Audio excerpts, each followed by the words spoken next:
Good morning and welcome to 10 Years Hence. Today's speaker is Patrick T. Mulva, Vice President and Controller of ExxonMobil Corporation. Mr. Mulva holds a bachelor's degree in business administration from the University of Notre Dame, as well as an MBA from the University of Texas at San Antonio.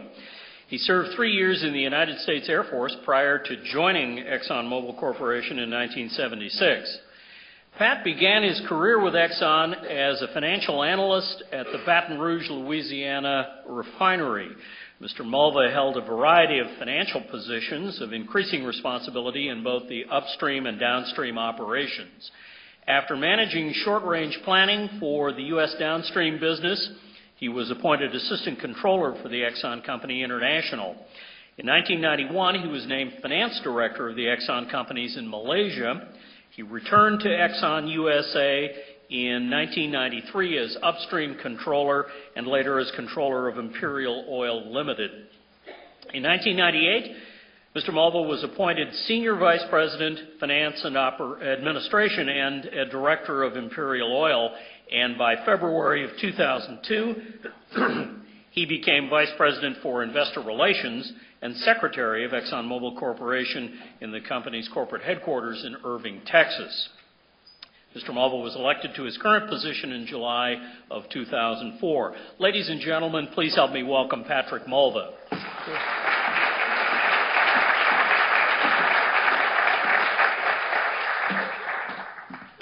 Thank you very much for that kind introduction. It's always interesting when you sit there and you listen to all that and you kind of think for a moment, have I died? Is somebody reading my obituary? And then you think through those years, and somehow 30-some years have gone by since I left the campus here at Notre Dame. I'm really pleased to have the opportunity to talk to you today about, obviously from our perspective at ExxonMobil, a very important topic with regard to energy. And what I'd really like to do is cover a number of areas with you to I would say, frame the issues around what we, as a nation and the rest of the world, are facing in dealing with energy. Because if you really think about it, energy in all its forms are critical to the economic growth and development and social welfare of all of us. And whether you're in one of the world's most modern cities or you're a part of a small developing community, you need reliable and affordable energy to really drive long-term economic growth and social progress. And I hope to demonstrate that to you today with some, I think, some pretty hard facts. I want to just frame this issue in another way with some data. Let me just start out by saying that today the world uses the equivalent of 245 million barrels of oil every day. Now, what's a barrel? Times 42 gallons. So take 245 million barrels of oil times. That's how many gallons of the oil equivalent that we in the world consume every day. And we do it, obviously, to fuel transportation, for electricity, to, I was going to say heat our homes. Dallas, we cool our homes more than we heat our homes, but here you got to heat them. It takes that energy to run factories and all the rest. But what's even more astonishing is, and I will show you our basis for this, we project that between now and 2030, energy demand in the world is going to grow about 35%. Now, a majority of that increase we expect to occur in developing nations, where we see additional growth in economies and standards of living. But the scale of the issue that we're dealing with, and again I go back to 245 million barrels of oil per day, and I'll use that oil equivalency throughout my discussion, and think that that's going to grow by 35%, we've got a very large challenge in front of us.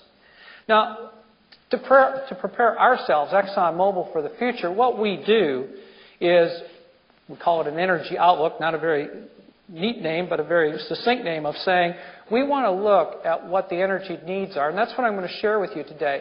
And we want to look at what those energy needs are, as well as look at the impact on the environment, and most specifically, the impact on carbon dioxide emissions.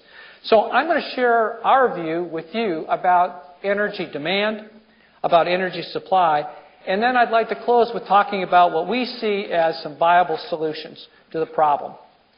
It's a very comprehensive study. I'm not going to go into all the details of the study, but you'd expect us to do that because, after all, this is how we make our plans to invest literally billions and billions of dollars every year. We look at 100 countries. We look at 15 demand sectors.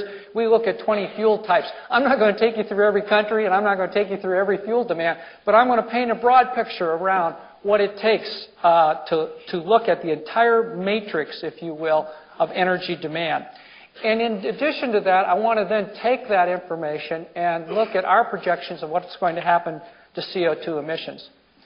One more bit of data. We look at specifically all those countries in blue. We model every country between now and the year 2030 and actually beyond. And we cluster other countries in the world so that, again, we have what we think is a very comprehensive look at what energy needs are. We break it down pretty simply.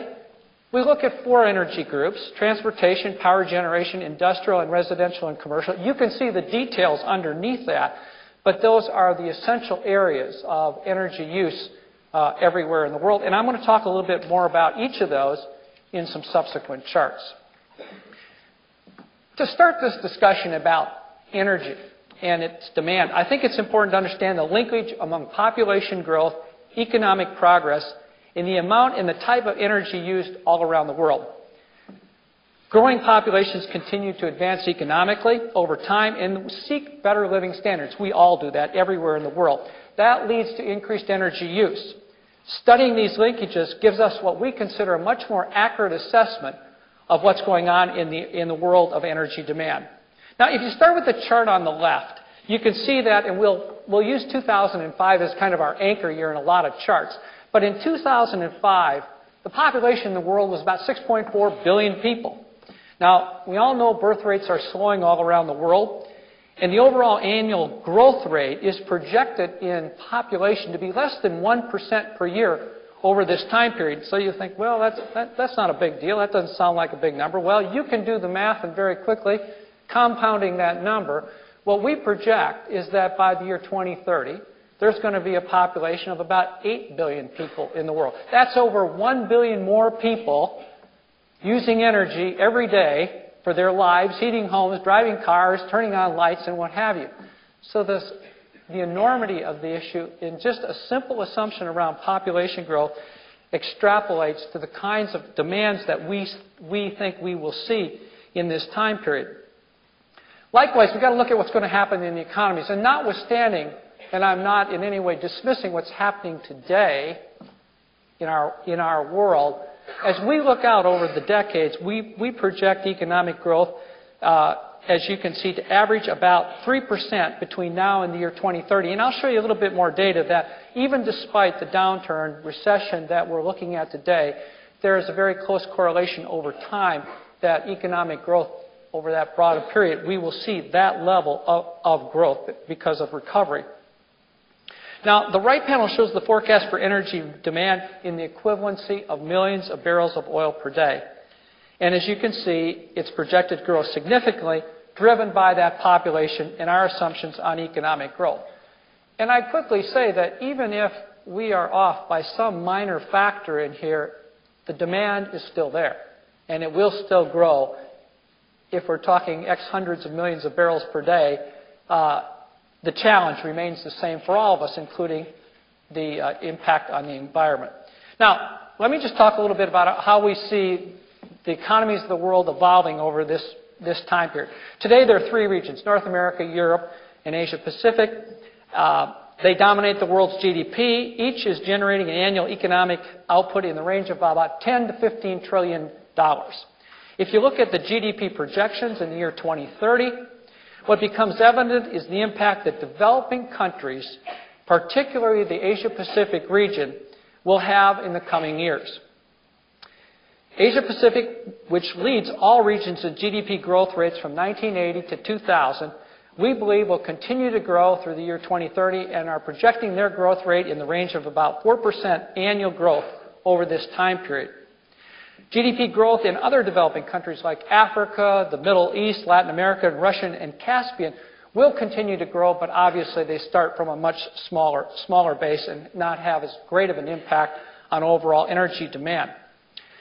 By 2030, Asia Pacific will have the highest GDP of any region in the world at approximately 30 trillion, followed in our projections by North America at roughly 26 trillion, and then finally Europe at about 19 trillion. This growth in Asia Pacific corresponds with a significant population and the economic growth in India and China. So with that as a backdrop of what we see happening with regard to GDP, let's take a look at some major energy sectors. Now, shown on the left panel is in 2005 transportation, which includes commercial and personal road vehicles as well as ships, trains, and planes. And it accounts for about 19% of the global energy usage, or about the equivalent of 44 million barrels of oil every day. As seen on the right panel, energy demand for transportation in 2005 was met almost exclusively by oil. In fact, that's 98% of the total. And of course, biofuels and natural gas made up the difference. Now, the left panel shows that transportation is expected to be one of the fastest growing sectors in the energy demand portfolio. And we project it to increase to about 62 million oil equivalent barrels per day by 2030. That's an increase of about 40% between 2005 and 2030. However, we project that this growth will occur unevenly around the world, with demand rising much more rapidly in the developing countries. When we look toward 2030, as seen on the right panel, we expect that oil will remain the dominant energy source for transportation and will still make up about 94% of the total mix. And the balance, of course, will be made up by biofuels and by natural gas. The fact is that oil remains the only fuel with the scale, the infrastructure, and the energy density needed to meet the majority of the world's transportation demand. So let's take a little bit closer look at the transportation issues. Now, as you can see on the left panel, it's not surprising that light-duty vehicles, the kinds of cars you and I drive, with personal cars, light trucks, and suburban utility vehicles, are the key users of energy transportation, and the rate of growth is projected to slow dramatically as you go out into this time period. Through 2030, we expect strong growth in all transportation sectors except, as I said, the light-duty vehicles. And that's in large part due to the measures of fuel economy and the use of personal vehicles. Now, from 1980 to 2005, light-duty vehicle energy use grew up by about 70%. And from 2005 to 2030, we expect that growth to be less than 10%, reflecting really just energy efficiency gains in the automotive area. As seen on the right panel, the United States will account for about 1/3 of the global light-duty vehicle energy demand in 2030, using about 7 million barrels oil equivalent. And we also project this to decline by greater than 20% to just from the 9 million barrels a day that are used today. Now, the European Union and China will reach an amount of about 2 million barrels per day, and the rest of the world will make up the balance. So let's take another little bit closer look at, again, transportation and light-duty vehicles. This is pretty obvious. What does it take to calculate the total energy demand for transportation and light-duty vehicles? Well, you got to know how many vehicles you're going to have. You got to know how many miles you're going to drive, and yes, you got to know what the miles per gallon are of those vehicles. Now, this chart shows the per capita GDP on the horizontal axis and the number of light-duty vehicles per 1,000 people on the vertical axis. The data starts in 1950 and includes an estimate for 2008. The U.S. exhibits a curve that you would expect to see in a mature economy anywhere in the world. As income rises, more people buy cars, and eventually you reach a plateau. It's like you can only put so many cars in your garage. And in the United States, interestingly enough, today there are 800 vehicles for every 1,000 people in the United States. Now, I can tell you there are 2 people in my household, and there are 2 cars in my garage. So you can see how that statistic comes about. But it's pretty astounding to think about in the United States that number, because in the rest of the world it's significantly lower, but we see growth. Now, if we project forward we see very little change. And it goes back to my point about how many more cars can you own and how many more cars can you put in your garage. Vehicles will grow in the United States and in North America, but only consistent with population. Okay, so we kind of determined how many cars there are going to be. The next thing is miles driven. This is really pretty astounding. When you look back, and again, go back to 1950, and if you look at that chart, guess what? It almost doesn't depend where you are in this curve over 50-some years. On average, in the United States, people drive 10,000 miles a year. Now, there was a little bit of an increase when suburbia tech came about. You can see that little dip. And it kind of came back up. And, of course, here recently with the very high gasoline prices and the impact on the economy, it tails down. However, we would project that, again, it will line out at about 10,000 miles per year for driving. Now, let's take a look at miles per gallon. And again, a very interesting, relatively flat line when you look over roughly a 20-plus year period. If you go back to 1980, we averaged about 20 miles per gallon. And if you look out into the future, we average about 20 miles per gallon still. Now, there's been a lot of efficiency, there have been a lot of mandates, but guess what? We drive bigger vehicles, and we got to have more power in those cars. And all that's done is flattened out. So despite all the work on energy efficiency in cars, the data more than suggests we haven't made a lot of inroads. Now, looking ahead, with the passage of, most recently, the passage of the Energy Independence and Security Act, it has established a mandate that consumption on a miles per gallon basis will have to average 35 miles per gallon by 2020.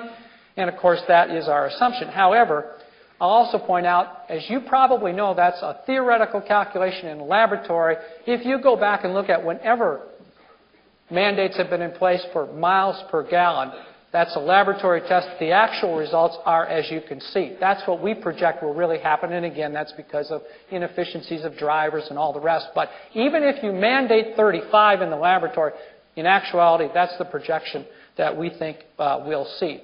Now, we project in the United States that we will achieve that mandate in the vehicle fleets over this time period, but it will require a significant shift in what automakers are providing, because the fleet today will not come close to meeting this demand as you look out over this time period. Okay. Next, let me take a look at the light-duty fleet for kind of the rest of the world. And we'll first start and look at the United States, which we've already done, and look at the EU and China. Now, if you look at the European Union, the fleet's been growing, but its population has peaked over this period, and we see the European Union plateauing out. They've got about 220 million vehicles in the EU, and we expect that rate to go up less than 1% over this time period. But here's the big contrast, and the big contrast is in China. We project China's fleet, vehicles owned, to grow to 110 million vehicles by 2030. That's up from approximately 12 million in 2005. And as recently as 1990, there were only 1 million cars in China. So again, you can play with that curve, but as long as there's economic progress, people buy cars. History shows that whether you're in the EU or the United States or the rest of the world. And so we see that kind of a rapid increase in China over this time period. However, they won't even come close to where we are today in the United States, not making a judgment good or bad, 800 per every 1,000 people. That is significantly lower in China, even with those growth rates. So, now let's take a look over at the right-hand side at miles per gallon. You can see the projection that I already talked to you about in miles per gallon for the United States, and it is increasing. If you look at the European Union, they are more fuel efficient today, and we project that to continue into the future. There are a couple of things. First off, their overall fleets are lighter vehicles. You don't see a lot of SUVs when you're in Europe, I can guarantee you that. And the overall driving habits are such that miles per gallon will go up. Likewise in China, as they do bring the new fleet on, they'll be more fuel efficient and their miles per gallon will go up. I mean, and you look at it and say, well, how can they be so much better? The reality is, it's just like we've got people that are driving cars today that were built in 1980 and 1985 and 1990, and those are very inefficient vehicles. Whereas if you're adding to your fleet, you're bringing in the more fuel-efficient cars, which will enable China to move up that efficiency rate on a miles per gallon basis. So with that increase in the fleet sizes, let's take a look at the overall demand. The left panel chart shows the expected downturn in the U.S. light-duty vehicle fuel demand, and increased efficiencies more than offset the growth in the total number of vehicles that we will see in the United States. Now, the EU is nearly at peak today in demand, with volumes falling over the next 2 decades. And China, with its rapidly growing light-duty fleet, will see a steady increase in demand. Now, the additional layers shown here reflect the rest of the transportation subsectors. These tend to follow GDP trends, and they are generally growing over time.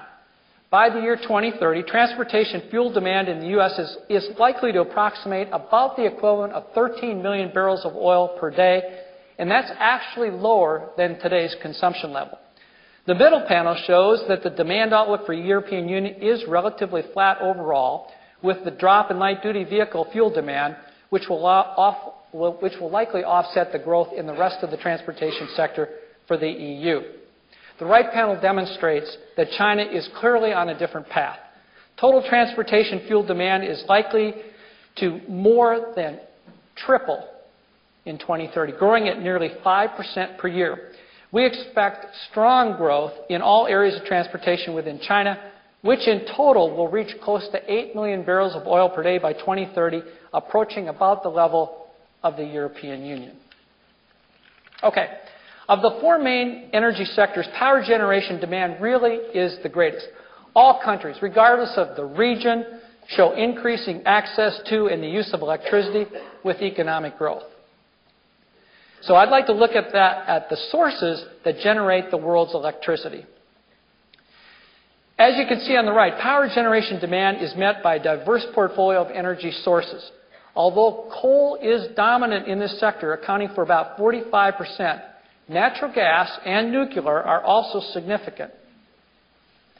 We expect total fuel demand for power generation to increase by about 50% by the year 2030, reaching the equivalent of 124 million barrels of oil per day. But coal will retain the largest share, driven by growth in the Asia-Pacific region, particularly in China. However, all other fuels, with the exception of oil, will likely grow faster. For example, natural gas is expected to grow by nearly 90%, reaching close to the equivalent of 35 million barrels of oil per day. Nuclear power is expected to grow significantly in the coming years. Nuclear will remain the 3rd most prominent fuel source for power generation globally and is expected to grow in all major regions. Wind power will experience very strong growth through the year 2030, with an average annual growth rate of close to 12%. However, the contribution of wind will only be about 3 million barrels of oil per day, or about 2% of the total energy power generation, largely due to economics. Now, let's take again a look at our global power generation. In developing our outlook, we start with electricity demand. Electricity demand is strongly linked to economic progress, obviously. It's logical. Electricity supports economic growth, and rising prosperity increases the demand for electricity. The chart on the left illustrates the strong historical linkage between electricity demand and global GDP, with nearly a straight-line relationship from 1980 to the year 2005. Now, the pie chart on the right shows that the United States and the EU and China account for about half of the power generation demand. Looking ahead to 2030, we expect the general relationship between GDP and electricity demand to remain intact, with electricity demand rising about 75%. With its rapidly growing economy, China represents a growing share of the fuels required to meet this electricity demand. So let's take a look at what fuel choices Japan is faced with. This is a distribution of the world's coal reserves, and they're shown on the bars at the left. Now, from a regional standpoint, the Asia-Pacific region has the largest coal reserves, followed by North America, with 40% of the global total Asia Pacific has turned to coal in a very, very big way. China, India, and Australia have over 100 billion tons of coal. Not only does China have the largest resource domestically, but it's also close to a very, very large exporter in Australia, just to its southeast. Now, the next chart shows the prominent role that coal plays in the energy mix for China. This chart shows the energy use to generate electricity in China from 1980 to our projection in 2030. The layers show the contributions of the different fuels used in this sector. Today, coal clearly dominates with close to 90%. Looking forward to 2030, we expect overall growth to average about 3%. This rate slows over time, reflecting the expectation of substantial efficiency gains. Now, going forward, coal will lose share over the outlook. Although with annual growth of about 2.5% per year, it will increase by about 9 million barrels per day, and it will remain the dominant energy source for power generation in China at about 75% in 2030. Gas will grow rapidly, helping meet the peak demand requirements while also improving environmental conditions in their urban areas. Nuclear is expected to have a very strong growth as China continues to seek fuel diversification. Of the renewable sources, hydro is the most prominent and will continue to increase significantly. Wind power will grow rapidly, but again from a very, very small base. Overall, China's demand growth in this sector is enormous. From 2005 to 2030, we expect the growth in fuel demand will be about 15 million oil equivalent barrels per day, or more than one-third of the increase worldwide. Now, this increase in China contrasts dramatically with what's going on in the U.S. If we look at the earlier chart that I had, I want to focus next on U.S. power generation after having looked at China. Now, shown on the right, you'll recall that global power generation requirements are likely to reach about 124 million oil equivalent barrels per day from 2005. If we break out the United States, we see total U.S. demand is likely to be about 20 million barrels in 2030. At this level, it will comprise only 16% of the global power generation demand, down from close to 23% in 2005. Now, here we look at the cost of generating electricity from a new baseload power plant built in the United States with a startup date of about 2025. The cost of electricity at the plant outlet in cents per kilowatt hour is shown on the vertical axis. There are four options shown: coal, gas, nuclear, and wind, and a bar is displayed in each representing the range of capital, operating, and fuel costs to generate that electricity. You can see from the first bar that coal represents the most attractive fuel type on a pure cost basis at about 5 cents per kilowatt hour, and coal provides a 10% lower cost of electricity than even natural gas. However, if we assume a cost of carbon that will be adopted in some manner in the U.S. over this outlook, this assumption has a dramatic effect on the cost to produce electricity using coal and natural gas, and as a result, substantially affects the relative economics of the various options. Here we can illustrate the impact of a $60 cost per ton of CO2 on top of the base cost. That shifts the bars for coal and natural gas upward. Most significantly, of course, is the impact on coal. Coal almost doubles in cost, and gas moves above nuclear and wind when we consider cost of carbon. The impact of likely CO2 cost naturally influences our outlook in the fuel mix for the United States, as well as the rest of the OECD countries, where we assume CO2 costs will come into play over this time horizon. Now, as seen on the left in the middle panels, power generation fuel demand outlook for the United States and Europe through 2030 are really pretty similar. They grow, but very slowly, affected mainly by efficiency gains and environmental considerations. In the United States, coal will lose a significant share of power generation. What a lot of people don't realize is that 50% of our power generation in the United States today comes from coal, and we project out in this time period that even out to 2030, it still will represent 30% of the power generation. In the European Union, coal share is likely to continue dropping, reaching about 15% by 2030. This reduction in coal will be offset primarily by the use of natural gas and nuclear power. Renewable energy sources, primarily hydro, wind, and biomass, will, of course, provide a significantly increase in proportion, but again, on a very small number basis. Now, the right panel shows in contrast what's going on in China, and here it grows rapidly, at 10 times the rate of growth in the United States. And China's demand for power generation alone will count for nearly 10% of the world's total energy needs in the year 2030. So with no direct cost of carbon, coal continues to be the dominant energy mix, again, particularly in China.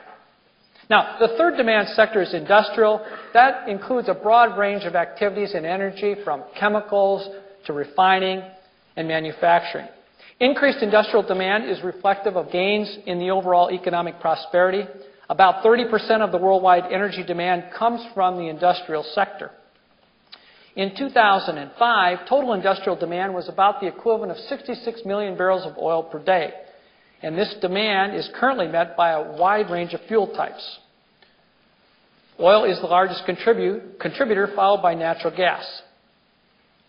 Industrial sector demand here is expected to grow at only a rate of about 1% per year through 2030, as efficiency gains dampen the impact of overall economic growth from a fuel consumption standpoint.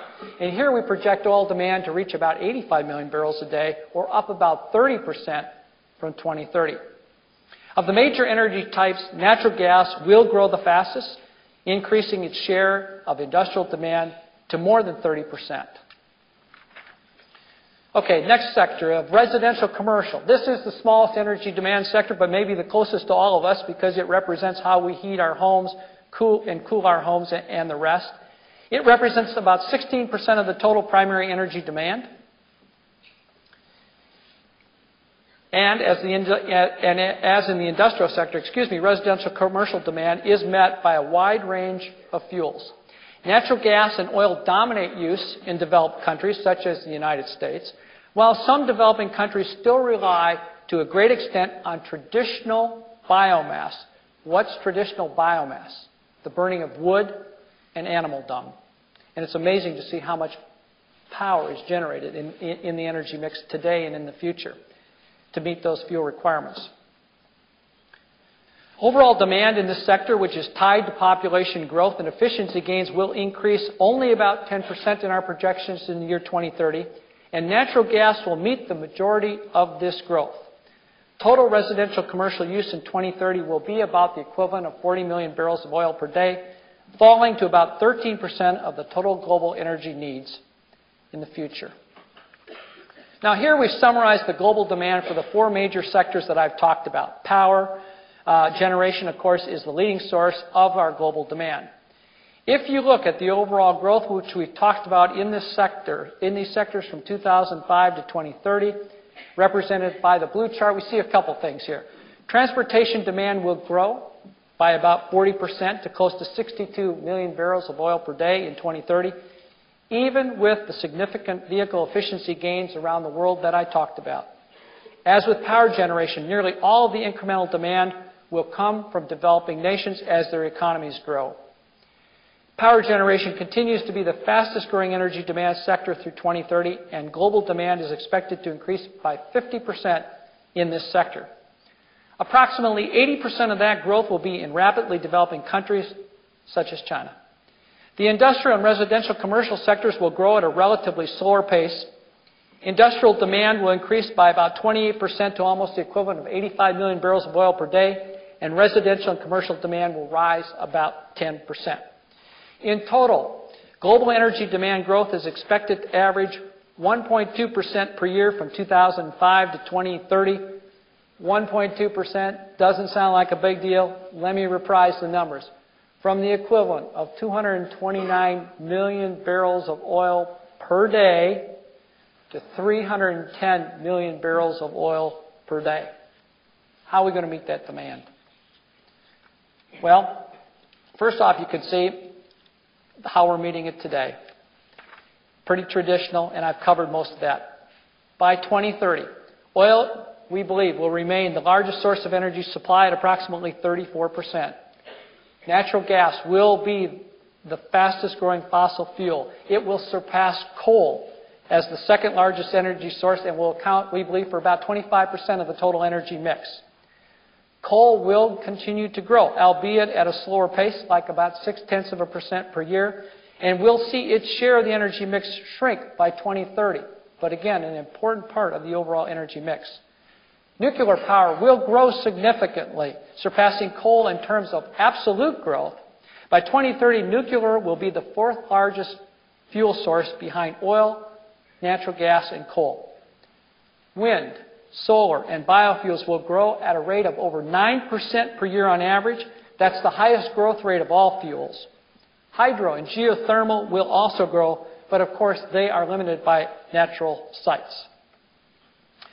We assume significant efficiency improvements over time. In fact, this is really pretty astounding when you look at the impact. Our forecast is that energy intensity gains in 2030 will average 70% faster growth per year compared to historical trends. Now, if you compare that to 2005, and I've been talking a lot about increased energy use, efficiency alone is the equivalent of 170 million barrels of oil per day.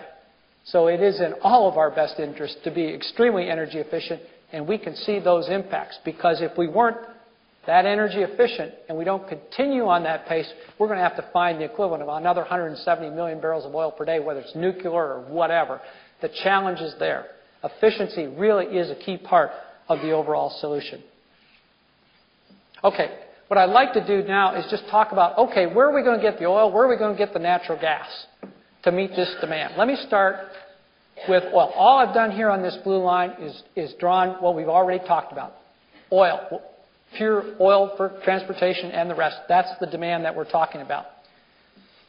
In fact, we've changed our view, and I'll just briefly mention, we do this kind of look every year, and in fact, we've lowered our demand for liquids because of increased energy efficiency. That's a good thing as far as we're concerned. You might not think that's true for an oil company to say, we're glad to see that efficiency, but we are, to see that kind of impact. So where's it going to come from? First, we'll call it the non-OPEC. Think of everybody else in the world except OPEC. And if you look at that, astoundingly, that is flat over that entire period. That's going to be production from places like the North Sea, the United States, mature areas. And why is it flat? Because in the base case, our overall production declines around the world anywhere from 5 to 7% per year. So we've got to keep finding at least 5 to 7% and producing 5 to 7% more just to hold flat. Very typical of a mature region. There's a lot of talk about oil sands in Canada, a very important part of the mix. But even when you factor that in, by the year 2030, I say only, the oil sands in Canada will only account for about 3 million barrels a day of oil. Also important, though. Natural gas liquids, OPEC condensate, other sources of liquids, mainly natural gas liquids, fill out the remainder of that chart. So what's the gap? You've got a demand, and where's that huge gap? How's it going to be filled? Some biofuels, large growth, but again, not that significant when you look at the overall total. But overall, the gap gets filled by OPEC. Those are those countries that you read a lot about. How influential are they? What do they need to do if we're going to continue on this track of increased demand? OPEC today is producing, it's always hard to tell, maybe 28, probably 24 million barrels of oil per day. If you look at that chart, in the 2008 time period, we show 30. Of course, they've cut back here recently. But to meet the demands of the world, OPEC will have to continue to invest and build their production. And we would project out in 2030 that it has to be as high as 38 million barrels of oil per day. A lot of money that they're going to have to invest, and a lot of resolve to make that happen if we're going to have the kind of projections that we see and the kind of demand that we're going to see. Now, I showed you that little slice on biofuels. Let's talk a little bit more about biofuels. It is an important part of the energy mix. However, as I said, on a total percentage basis, it's relatively small, and the contributions are relatively limited from a country or a national perspective. In fact, the United States is a big producer of biofuels. The gold portion of that bar reflects corn, corn-based ethanol. that we produce today. And of course, the other big country that has gone big time into biofuels is Brazil. And they're a large producer today, and they project that to continue to grow over that time period. So again, think of that little slice on that chart, and then think of this kind of growth that you have to have even to meet that slice of demand. A lot of investment, a lot of resolve to make that happen. And of course, the rest of that chart, other ethanol and biodiesel, is production from the rest of the world, Asia Pacific and Europe. Okay, enough about liquids. Let's talk a little bit about natural gas and the natural gas supply-demand balance. And I want to look at this in terms of three sectors because again, different views of how that demand is going to be met. As you look at the left panel chart, you see North America, and we've broken that demand out into conventional and unconventional. It's kind of oil patch terminology, but let me just talk about non-conventional sources because you read about a lot now. That's that drilling in Colorado. That's that drilling in Texas in what we call tight gas, hard to find, hard to produce gas. But you can see that we have got to do more of that to meet the overall demand portfolio in North America. But the really big slice, and the question often comes up, does this include, what about the Alaska gas you read about? Yes, we assume Alaska gas comes on stream in this time period. So the rest of the natural gas demand will be met in the United States by LNG, liquefied natural gas. We produce, the challenging part of our business is that where you need the gas and where the gas is found, well, there's a lot of distance. What do we do? Well, in fact, you can't build pipelines long enough in all instances. We produce gas, for example, in Qatar. We supercool it, turn it into a liquid. We put it on a ship and we drive it to the United States. Or we drive it to wherever that demand is. We and the rest of the industry. I only point that out because that's the kind of investment and that's the kind of resolve we have to meet the North American demand. As you can see, LNG provides a big slice of the demand in this time period over 2008 to 2030. The same is true in Europe. Again, they will produce in their conventional areas, but that will continue to decline because it is a finite resource base. It will be drawn down. They will meet some of their demand by pipeline. And again, much in the news recently, where's that gas coming via pipeline? It's coming from Russia. It's coming from the Caspian. And they will demand heavily on that pipeline gas coming from sources like Russia. They too will depend largely on LNG, that top slice, to meet their overall demand. And then you look to the right-hand side, Asia Pacific, relying heavily on LNG. It's a tremendous growth area in the business, and it's a tremendous opportunity for us to change the energy mix to meet these demands. But even more importantly, we have to do it if we're going to meet the demand for natural gas in all of these sectors. Okay, so I've kind of walked through all of these areas of energy demand, oil, gas, talked all about this. Obviously, we've thought a lot about the impacts on our industry and on the varying types of energy. Let's take a look at the next point, and that is that despite broad efficiency increases projected for vehicles, for generation, for what have you, our outlook would project that CO2 emissions from energy use will increase 28% by the year 2030. This is slower than the overall growth that we have projected for energy demand. Recall I said energy demand is going to grow about 35%, CO2 about 28%, but nonetheless, it is going to grow. Our projection for CO2 is below that of the International Energy Agency reference case. That's due to greater efficiency improvements. We believe in our outlook that there are greater opportunities to reduce carbon dioxide emissions than perhaps some of the government studies. We're not about debating their study. It's just actually put there to show you the range of variability in the science and in the technology by applying different views of what you can do. Ours happens to be probably a little more aggressive because of our views on what we can do with technology.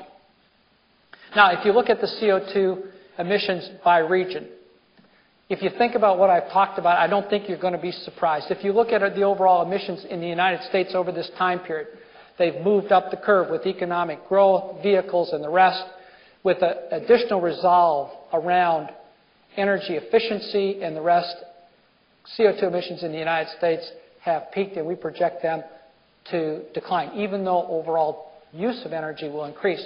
The same is true in the European Union. And we look there, and you can see the overall decline as we project billions of tons of CO2 emissions. On the other hand, when you look at China, it's a completely different story. Because of their dedication to their need for energy being driven by coal, we project China's CO2 emissions to increase by 70% by 2030. The increase reflects, even though there is growth in efficiency, the pure growth in energy demand will drive this increase in CO2 emissions. We believe that if you look at these numbers, you can add across that by the time you get to 2030, China's CO2 emissions will be comparable to the combined emissions of the United States and the EU and represent 25% of the total CO2 emissions in the world.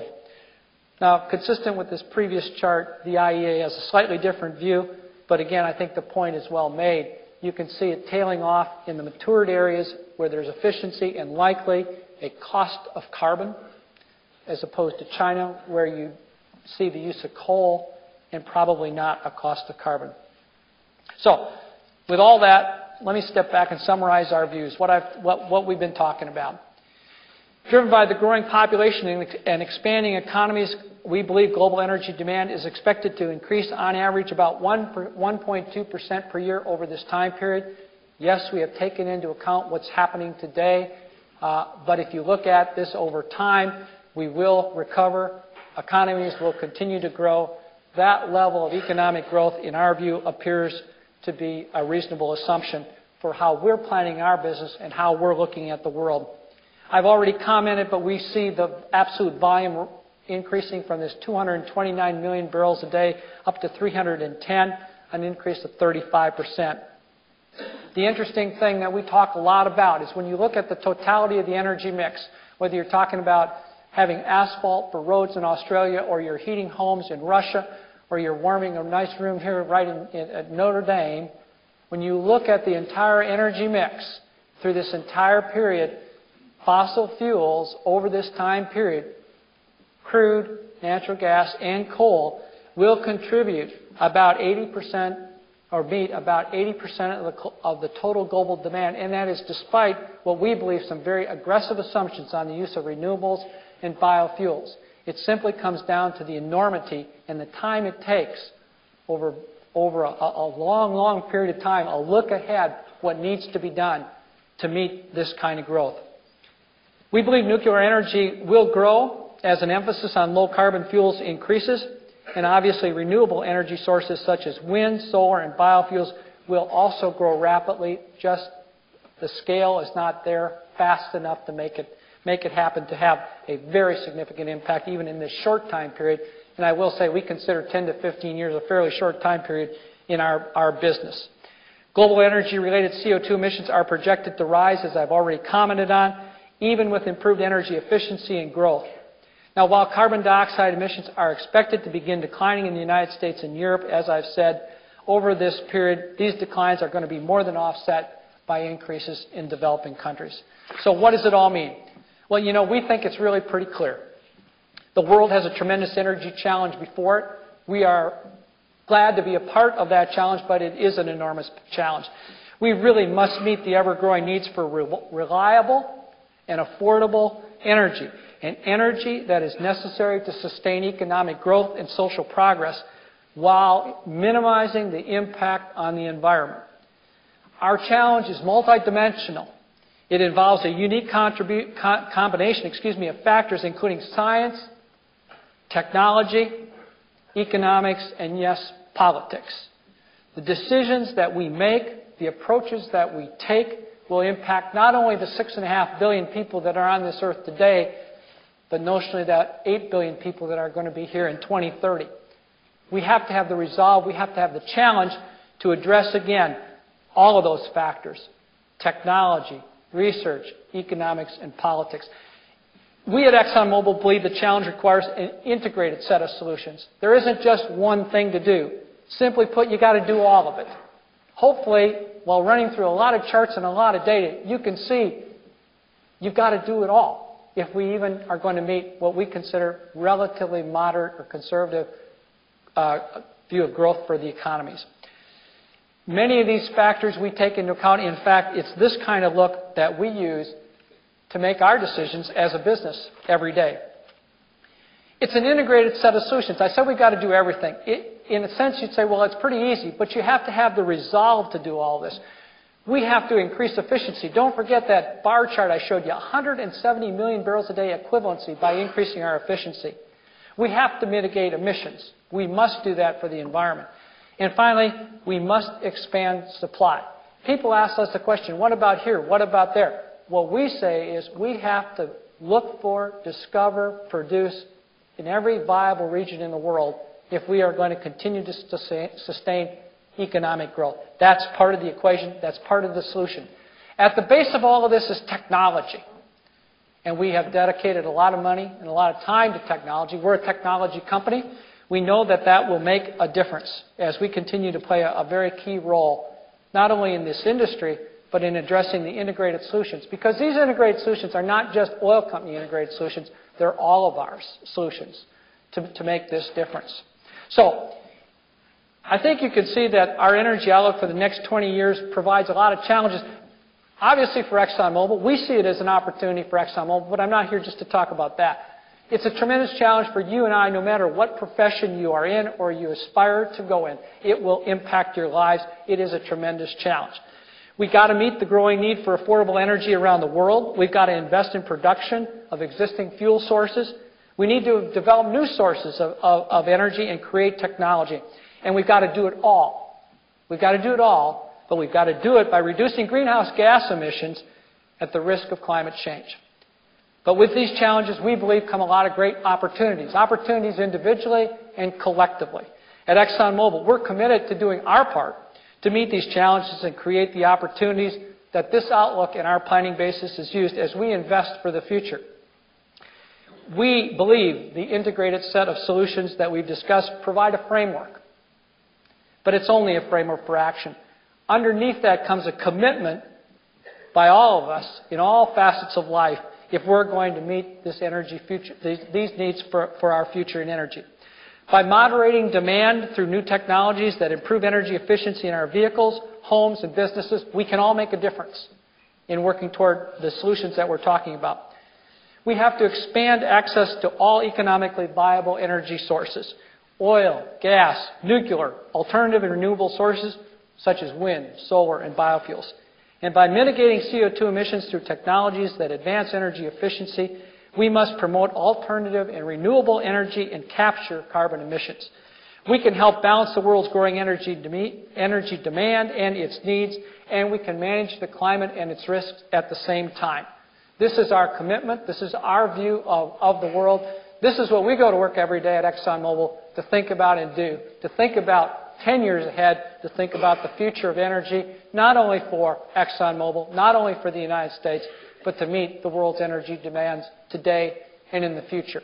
I thank you for your attention. I would be more than happy to take any questions you might have.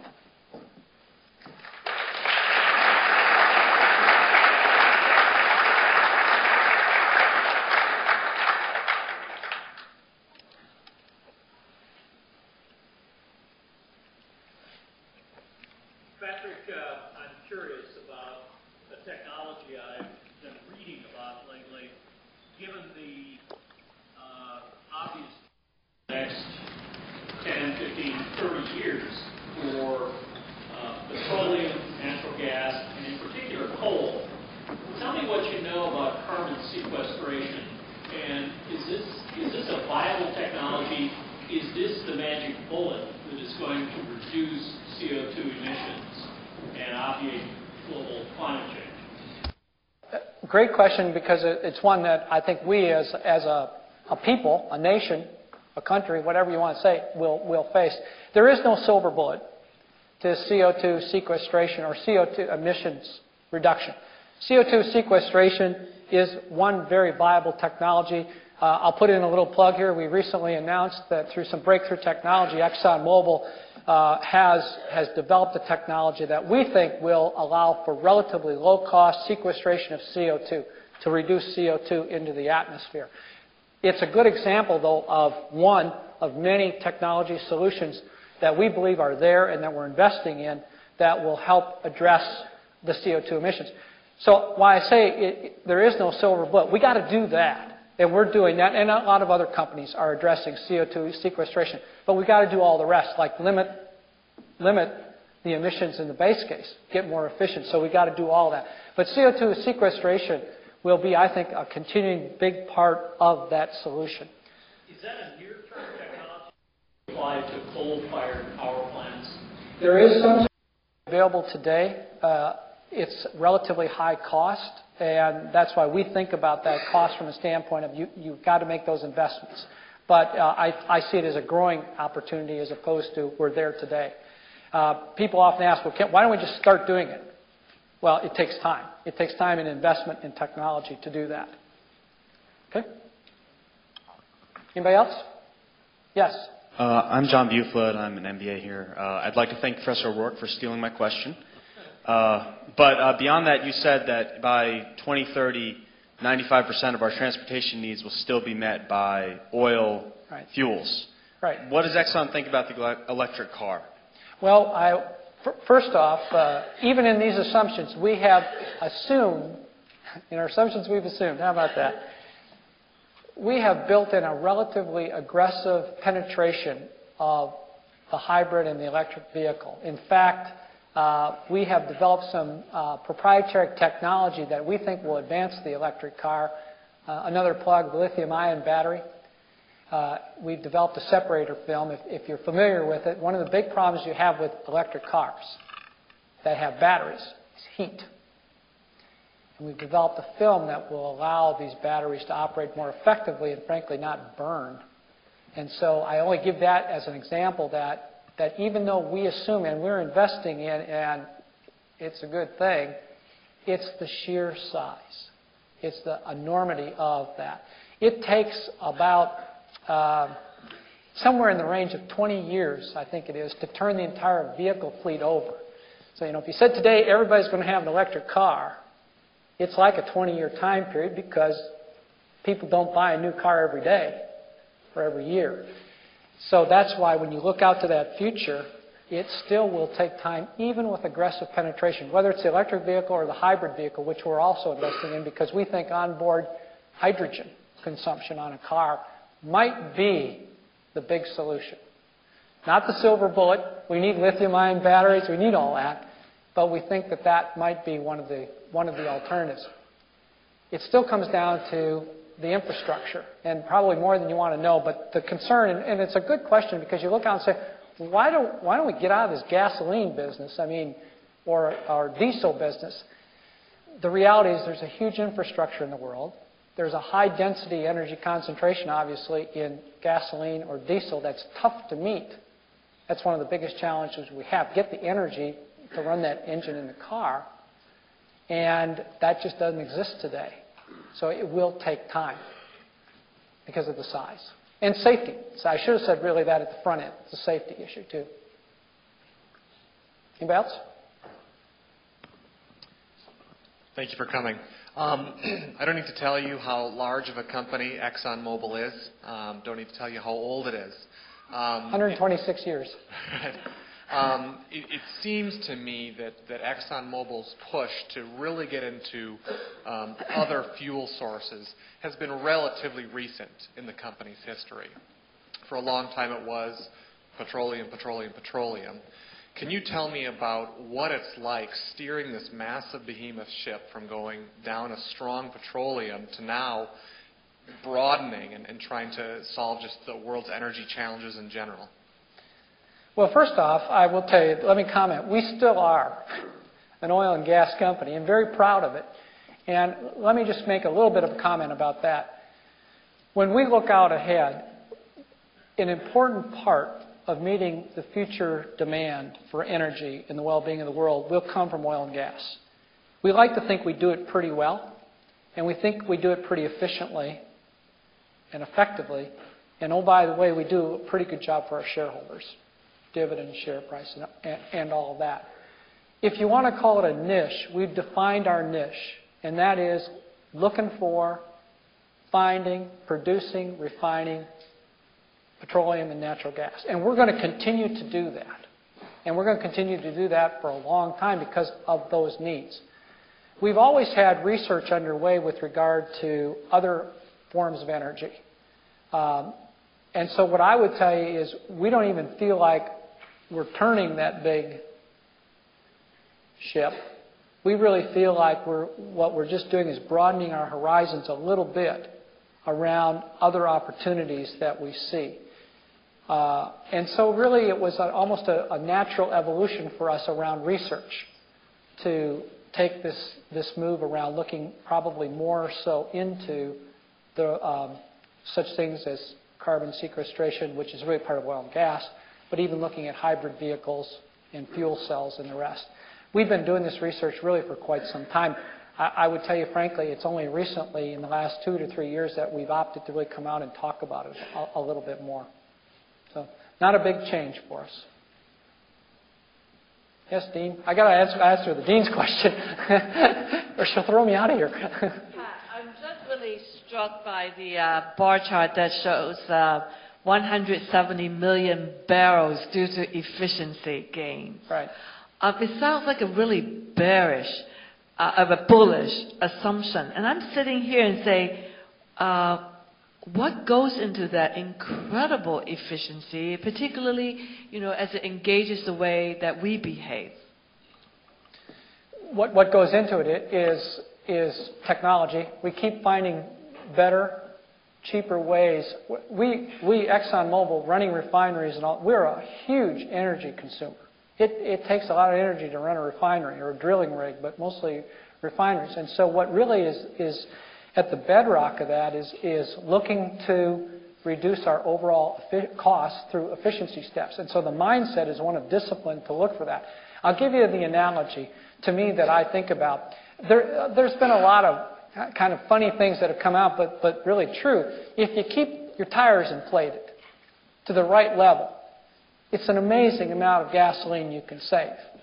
If you keep your car well tuned, if you look at your thermostat, I could give you example after example that you can apply today, even here, going to school or at your home or where else.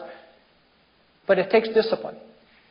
I will tell you that if you look at our business, again, I'll say, how have we been able, ExxonMobil, to capture efficiency? It's discipline. It's constantly looking and demanding of ourselves that however we ran that refinery today, tomorrow it's got to be run more efficiently.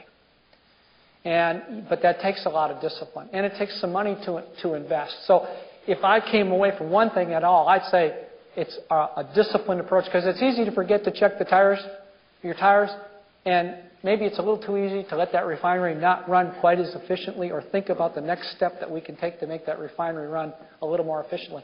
But those kind of gains, we are very bullish about the efficiency gains. We see they're there. We see the technology that will deliver it. We've got to get the story, frankly, out to people. We've got it because we know how much money we can save doing this. Others, I don't think, probably look at it with that same view. Fair? Anybody else? Yes, sir. Hi, I'm Jay, and I'm an MBA Hi, Jay. here. You talked a lot about the demand and your projections for the demand. What about the supply side of things there in terms of the actual physical reserves of oil and gas that might be available, and what that might do to pressures of cost? In terms of what's going to happen to the costs of oil. Are we running out of oil? Yeah. No. It's a good question. I'm actually glad I didn't even plant that question. It's a good question because there's a body of people, there's a group of people that will stand up and talk about the world's running out of oil. Well, yes, oil and natural gas and coal are a finite resource. The world is not infinite in that regard. But let me give you a couple of statistics why we say we're not running out of oil. By any estimate today, just think of oil, not natural gas or coal. Think of oil. There's about 3 trillion barrels. That's our best estimate. And that's the U.S. government's best estimate. Of the 3 trillion barrels that they say are in the world, So far, since oil was first introduced as a product, the world has consumed about 1 trillion of the 3 trillion. And that doesn't even take into account oil sands in Canada or these unconventional resources that we were talking about, just kind of the traditional oil that you see pictures of people drilling for and all the rest. So there's a tremendous resource there. It takes technology. Let me give you an example of, well, it's there, but why aren't we producing it? If you'll let me do a little history, when I joined Exxon Mobil, when we drilled a well, and we drilled a well in 300 feet of water. Man, that was big stuff. 300 feet of water we were drilling, of course, and then into the earth. Today, we drill in 5,000 feet of water. I mean, I got to tell you, I know I'm old, but we're in 5,000 feet of water, and we're drilling. So that's where that oil is, and that's where it's hard to find. The technology is allowing us, for us to say, we're not worried about running out of oil. We just need technology so that we can produce it at a reasonable price for you to buy. Buy being gasoline or heating oil for your home or what have you. So we have a high degree of confidence about the resource base. It's there. We just need to do it effectively and environmentally conscious. Answer your question? Yeah, when gasoline was at $4 a gallon, a lot of people were complaining about Shell and Exxon and other companies sitting on leases in the Gulf and sitting on leases off Brazil and talking about how they should just drill on it tomorrow. We talk a little bit about the commissioning process and talk about how long it takes from initial geological survey to actually pulling a barrel of crude. Yeah, it's a good question. Why not? Well, during the campaign, it was drill, baby, drill. Wasn't it? Somebody said that? Yeah. It's not that easy. And it's not that easy to, I made the comment about how much OPEC was going to have to do. It takes a great deal of time from even picking an area to discovery. Let me give you an example. I was talking this morning at breakfast, some people, and I will tell you that in the last 3 years, we just started up some production. So notionally 2000 and I guess it was 5 or 6, somewhere in there, we started up some production. And in 1989, I was working on the fiscal regime to make that happen with the government where we produced. So it took from 1989 to 2007, 6, whatever, to bring that to production. There were a lot of reasons. One, at the beginning, we didn't have the technology. We knew the oil was there. We had discovered it, but we couldn't produce it commercially for a profit. Then governments got involved, as they should. It's their resource, and we had protracted negotiations with them about their share and our share until we finally brought it to production. That's really that's a big wow case. Usually, if we can find a resource, we will probably be able to bring it on production within 4 to 6 years. That would be like world-class fast. In fact, I'll tell you, it's not really so much building it. Once you've discovered it, it's not so much building the facilities. We spend a lot of time with governments and with owners of the resource base around how much is their share and how much is our share. That takes a lot of time. That can actually take longer than developing. In fact, right here in the United States, a lot of discussion about Alaska gas. We have the technology. We know how to build. We can't come to an agreement on the fiscal regime with the state of Alaska. It takes time. Yes, sir.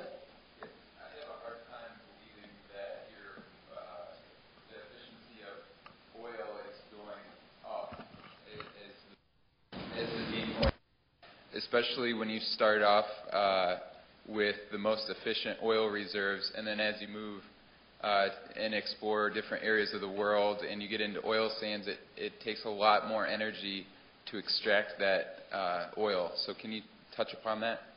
Sure. You're right. It takes more energy. It takes more to extract. I mean, it certainly costs us. I'll give you another interesting gee whiz number. I remember not that long ago when we drilled one well, if it was a $25 million well, and that's what a well cost, 15 years ago maybe, 10 years ago. We thought that was a really big well, $25 million. We're drilling wells today that cost $120 to $150 million, one well. So you're absolutely right. How do you get more efficient? Well, technology has allowed us to do that. It's not that cheap. But that's why when I talk about the integrated solutions is we've got to keep finding cheaper ways, more innovative ways to produce tar sands, oil sands in Canada or in deep water. That is our challenge. Now, and that's really what drives our efficiency. That's why when the dean asked the question, why do you get so bullish about it, and why do you get, first off, I can tell you, we can see it in our own operations. I mean, we don't want to run inefficiently. It costs us a lot of money to do that. And so that's where the resolve comes. Every barrel that we can save running our refinery is another barrel that we can put into the total energy mix for people to consume and let the economies grow. It is a tremendous challenge. It's a very expensive business to run. But because of the high cost, it drives the push for more efficiency on our part. Did that answer your question? Okay? Yes, sir. I sense an accounting question coming. No, not really. I was wondering if you could speak about subsidies. One of the complaints about the McCain tax plan is that so much money was going to the oil industry, and yet on the other hand we see ethanol being subsidized by the government. So what's the real story in terms of the leveling of the playing field in terms of subsidies? Well, yeah. There is a lot of discussion, particularly when McCain talked about taxes and, quote, the subsidies that oil companies got. I'll be quick to point out to you that we avail ourselves of the same tax benefits that any manufacturing kind of company gets. If a law is passed that spurs manufacturing by giving investment tax credits for somebody that's making widgets, we get it as well. And that is really where people would look into and say, gee, you're getting this tax break. In fact, recently, within the last, 5 or 6, I mean, longer than that, tax laws have been passed that have spurred the development of manufacturing and business in the United States. We've availed ourselves of that. We get no special subsidies, ExxonMobil. We just get the standard fare of whatever is available to anybody in this business. There is no special ExxonMobil or oil company incentive. So again, I will tell you that one of the reasons our tax breaks look so big is we spend a lot of money. And this last year, our capital budget alone was about $26 billion. And we project this year our capital budget will be almost $30 billion. So it spins off some tax credits if you're in the, quote, manufacturing business. With regard to the subsidies for the renewables, all we have said is we don't want any subsidies. We think that everything should compete on an economic basis. That's been our view.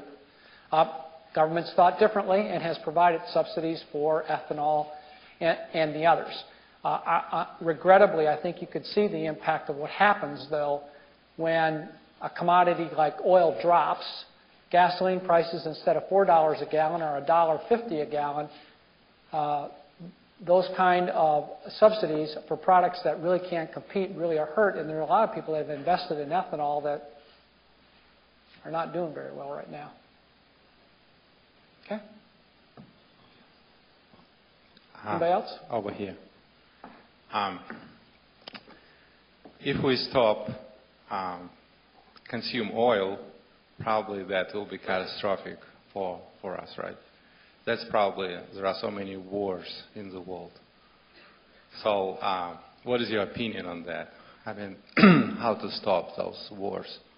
And because a lot of them just because of your existence.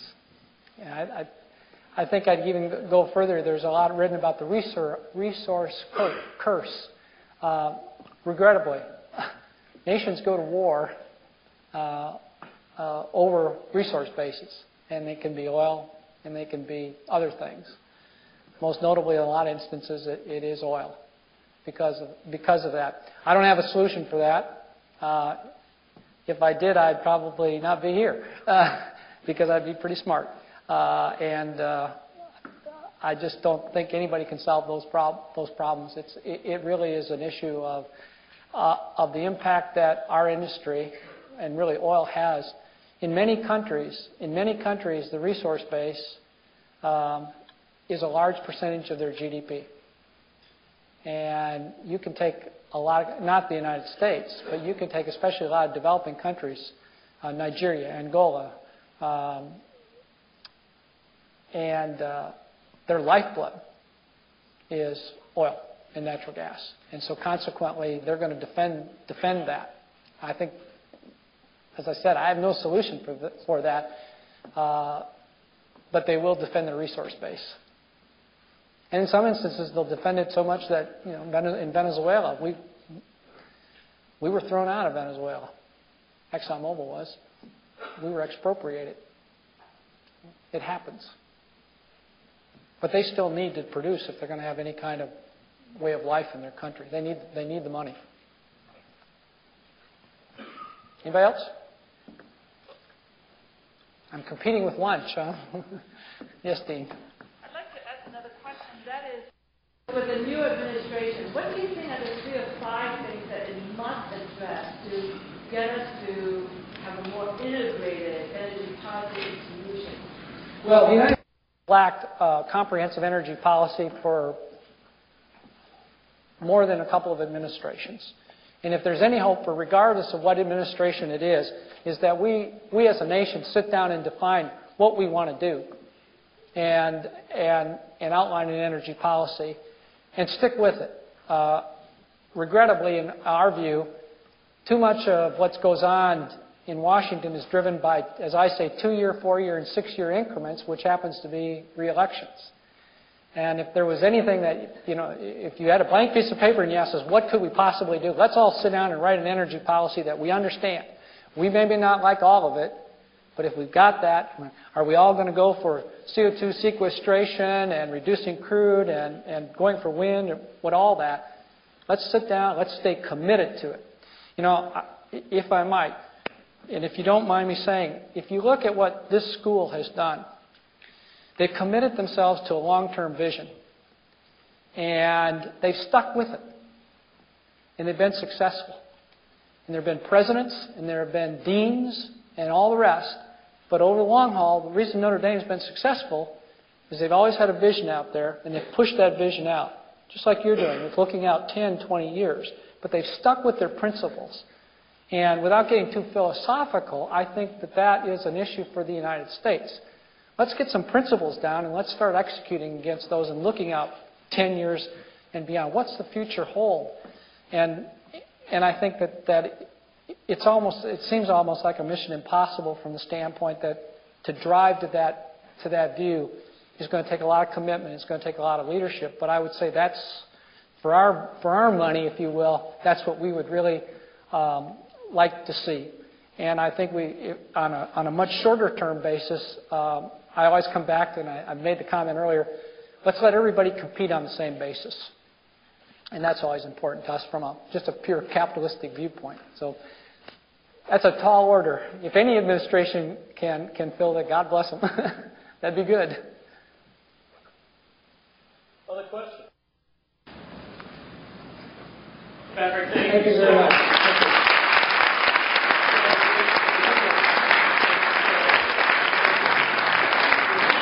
Next week for Gene Sweeney's speech about free incorporation. Enjoy the weekend.